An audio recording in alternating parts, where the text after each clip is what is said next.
And we're back, guys. And we want to say, that's right, all of the tennis fans all over the world, thank you to Camila Giorgi for the memories, the entertainment. Thank you for being a ballin' beauty and just giving us so many good memories on the tennis court. I mean, she showed so little emotion, so humble, but the reality here is she was a big, big competitor. And we had some good memories over the years. I had the opportunity to meet her. I mean, I don't know her or anything, but I did have the opportunity to meet her just as a fan of the game many years ago. And it was just an honor to be able to see her play. Now, I'm going to tell you why I think she's retiring. In case you haven't heard, this video is about Camila Giorgi retiring so quietly, right? But nonetheless, I'm going to tell you why I think she's retiring later. But 3-6 on the year, you know, you could tell something was wrong. I mean, only 9 matches played on the year. She hasn't necessarily been healthy, but the reality here is nearly 450 wins on her career, 434 to be exact, and primarily known as a hard player with 180 of those wins coming on hard. She hasn't done well on clay the last couple seasons, and in particular Rome, or actually the Italian stretch altogether, she has not played well. And in terms of clay, I mean, just the last few seasons, she's gone 9-11. So she hasn't performed well on clay. So it's no surprise that she's announcing her retirement on the Rome stretch. 32 years old from Italy. Ciao, Bella. Currently ranked 116th. I think she said, look, enough is enough. But again, stay tuned, listen to the video. I'm going to tell you why I think she's retiring.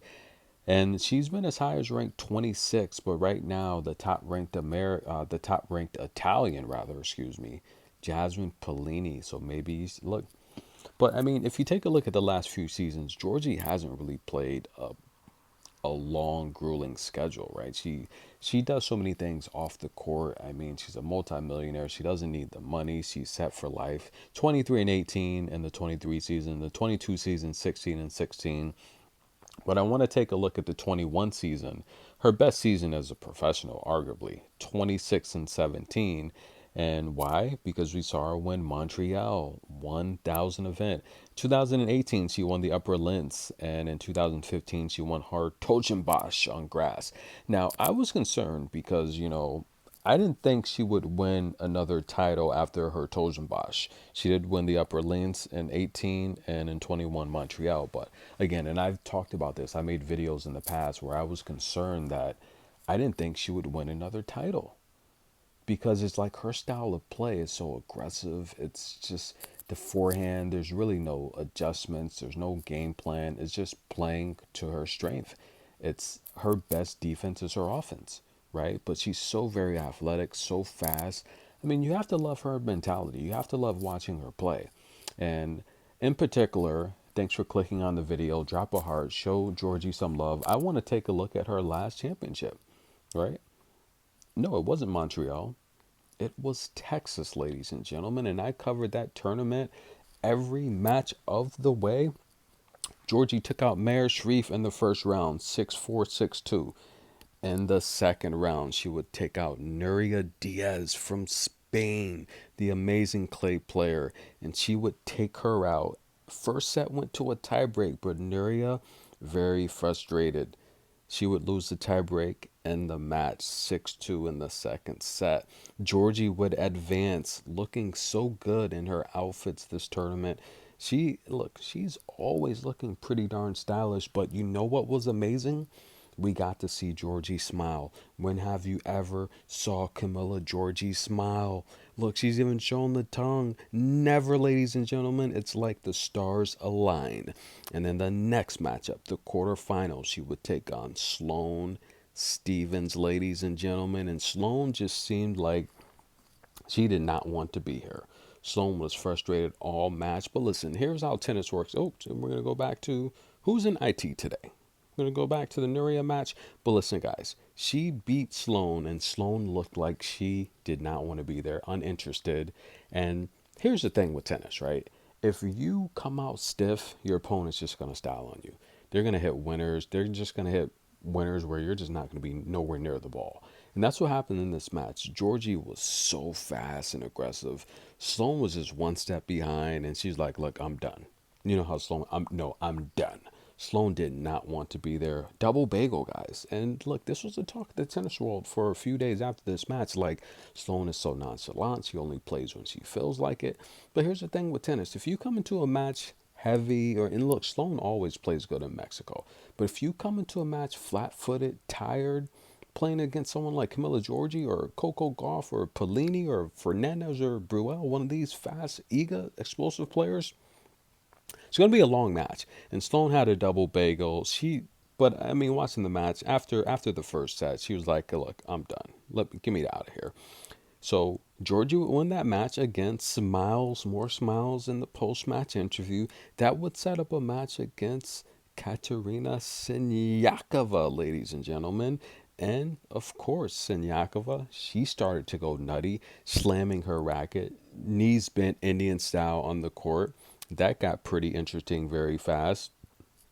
And Georgie would win that match again, looking beautiful in the pink outfit with the pink hair bun. And look, Katerina wasn't ready, tried to hold up Georgie on several occasions, but very interesting matchup. And Katerina has temper issues. You know, she gets very upset.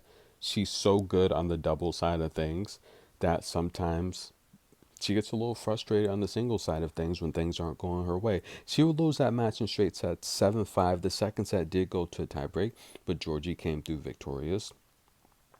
And in the next matchup, that would set up a very interesting showdown with Rebecca Peterson. Now, Peterson would get through the hard hitting Alycia Parks, who at this time was peaking, playing very well. She had just won the Lions France tournament, her first main tour championship. And Rebecca Peterson, coming back off of injury from Sweden, this was a very, very good win for Peterson, and she was happy. She said Alycia Parks hit so hard.